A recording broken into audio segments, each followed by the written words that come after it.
అంగవైకల్యంతో ఉన్నవాళ్ళు వస్తున్నారు, జబ్బు పడిన వారు వస్తున్నారు, కష్టాల్లో ఉన్నవారు వస్తున్నారు, ఇబ్బందుల్లో ఉన్నవారు వస్తున్నారు, రోగాలతో ఉన్నవారు వస్తున్నారు. అది మీ ఆత్మవిశ్వాసం, అది మీకు మీ తండ్రి మీద ఉన్న ప్రేమ.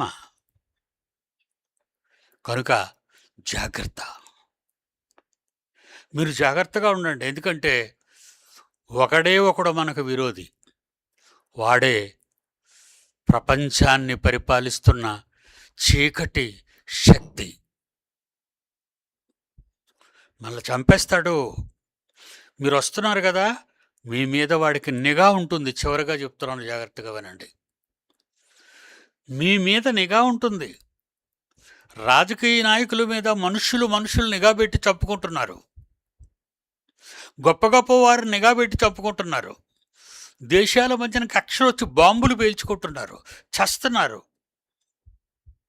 కానీ నిజమైన దేవుని పిల్లలుగా పెరుగుతున్న మీ మీద నిఘా ఉంది.